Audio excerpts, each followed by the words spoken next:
नमस्कार, मैं Vijay Kumar Poonia VKP time news से। मैं हूँ दिल्ली जंतर मंतर पर और दिल्ली जंतर मंतर पर एक शख्स बैठे हैं जो शारीरिक तौर पर लाचार है और हैंडीकैप है, जिनका एक पैर किसी हादसे में कट गया था।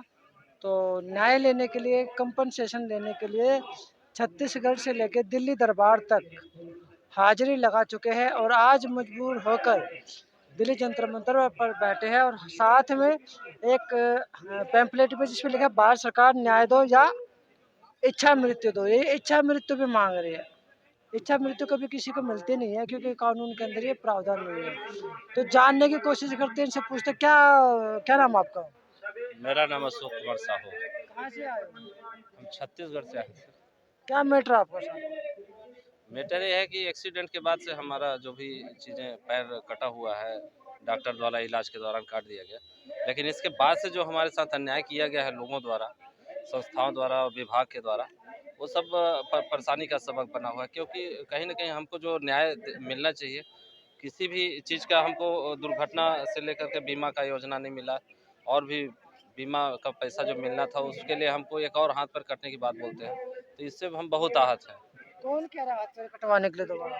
वो जो भी इंश्योरेंस कंपनी है, एलआईसी हो गया, भारतीय स्टेट बैंक के जो कर्मचारी हैं वो बोलते हैं, और भी कि वो कटेगा तभी मिलेगा, जबकि हमको मतलब दोनों पैर कटेंगे तब वो इंश्योरेंस का पैसा देंगे? दोनों पैर चाहिए, एक ठो और हाथ कट जाए तब हमको देने की बात बोलते हैं। तो इस चीज़ से हम बहुत ही दुखी और आहत हुए। नहीं, जो आपने इंश्योरेंस करा रखा था उसमें लिखा हुआ था कि दोनों पैर कटने जरूरी तब पैसा मिलेगा? नहीं, ऐसा कोई बात नहीं है कि ऐसा तो फिर कटे। अपनी तरफ से कह रहे वो हैं? वो जा कर के हमने कंफर्म करने का भी प्रयास किया। महाराष्ट्र नागपुर में गए थे हम लोग पति पत्नी, और वहाँ पे पता किया तो उनके द्वारा बताया गया कि ऐसा कोई बात नहीं है। जैसा उनके द्वारा, अधिकारियों द्वारा बताया जा रहा है, आपको जो लाभ मिलना है वो ज़रूर मिलेगा।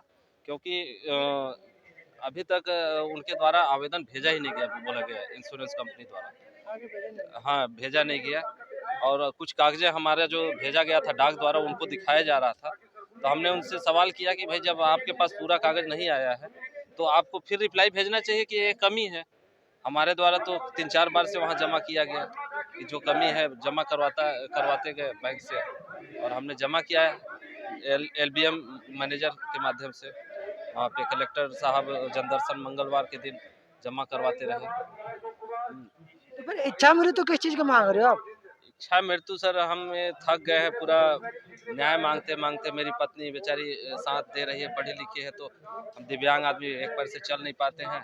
और वहाँ पे जितने भी न्याय का प्रावधान है छत्तीसगढ़ में, वहाँ कलेक्टर साहब से लेके संभाग में, और यहाँ पे हम मुख्य सचिव हो गए, और राज्यपाल महोदया जी थी उस समय भी, हमने जा कर के मिलने का प्रयास किया। 3-4 बार से कागज़ दिए, अभी जो राज्यपाल आए हैं उनसे भी मिले। वहाँ जब नहीं हुआ तो इस परिस्थिति में हम यहाँ पे आए कि राष्ट्रपति महोदया जी से हमारा जो न्याय का, संवैधानिक न्याय करने का प्रावधान है वो मिल पाएगा। लेकिन यहाँ भी कुछ नहीं किसी प्रकार का मिल पाया। आप काम क्या करते थे? हम तो छत्तीसगढ़ सिपाही थे सर, लेकिन अब दुर्घटना से हमारा 85% दिव्यांग हो गए। अब हम किसी प्रकार से, जब आप सिपाही थे तो सरकार की तरफ से भी तो कुछ पैसा मिला होगा ना? सरकार के तरफ से किसी प्रकार का नहीं दिया गया है। किसी प्राइवेट कंपनी की बात करें, सरकारी थे, उसमें संकट निधि बस 1.5 लाख रुपए दिया गया था। लेकिन इसके अलावा जो हमारा बीमा था, करवाया गया था 12 रुपए का, और भी चीज़ें करवाई गई थी।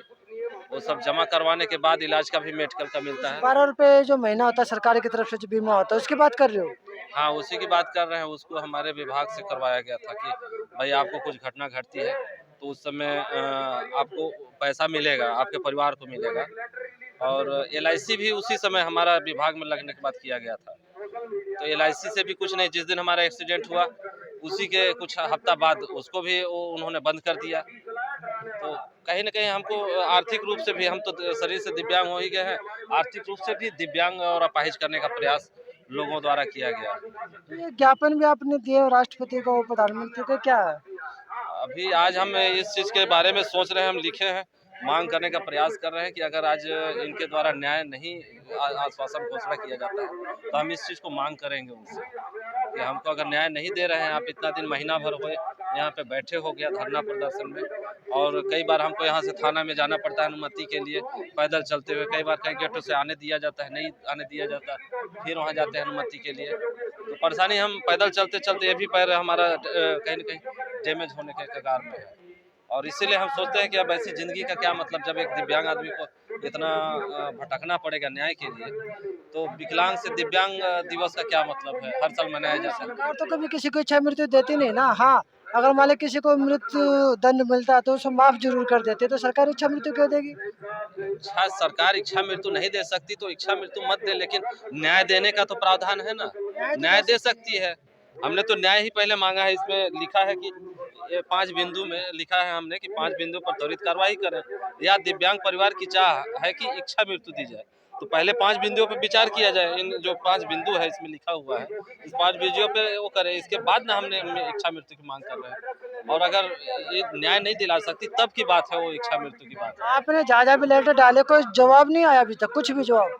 जा करके वहाँ डाले हैं, और यहाँ से भी कितने बार अधिकारी लोग ले करके गए, इसके बाद भी हमको किसी प्रकार का कोई जवाब उसका नहीं मिला ना। संतोषजनक जवाब आए? संतोषजनक क्या मतलब, किसी प्रकार का हमको जवाब नहीं मिला है। अब हमारे घर में जाता होगा, वहाँ का पता लिखते हैं, वो हमको नहीं है पता, लेकिन महीना भर से ज़्यादा यहाँ हो गया दिल्ली में, लेकिन यहाँ बताया भी गया है कि हम बंगला साहब में रहते हैं, फिर भी किसी प्रकार का कोई हमको जवाब नहीं दिया गया, बल्कि परेशान किया जाता रहा। कहीं जो हम जा कर के इंडिया गेट पे भी कहीं बैठते हैं तो शौचालय में बाथरूम जो बना हुआ है उसमें परेशान करते हैं, तो कहीं पे बैठे रहो तो सुरक्षा कर्मियों द्वारा परेशान किया जाता है, और फिर इधर भी परेशान किया जा रहा है आने जाने में लोगों द्वारा।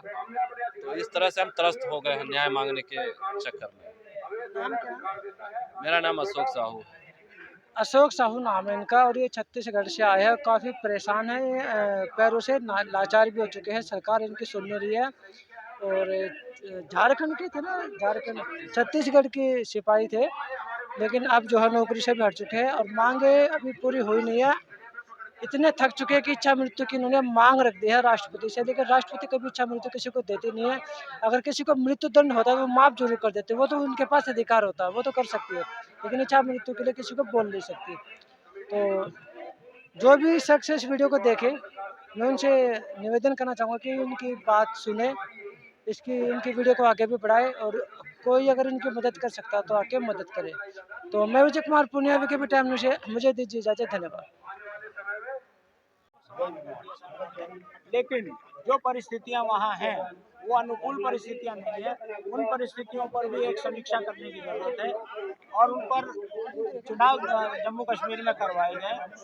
और हम आज जिन परिस्थितियों में श्यामा प्रसाद मुखर्जी जी की हत्या हुई या उनकी डेथ हुई, हम उनकी जांच की मांग करते हैं कि किन परिस्थितियों में श्यामा प्रसाद मुखर्जी की डेथ हुई, वो क्यों मारे गए, उनकी मृत्यु के पीछे किस किस लोग का हाथ था।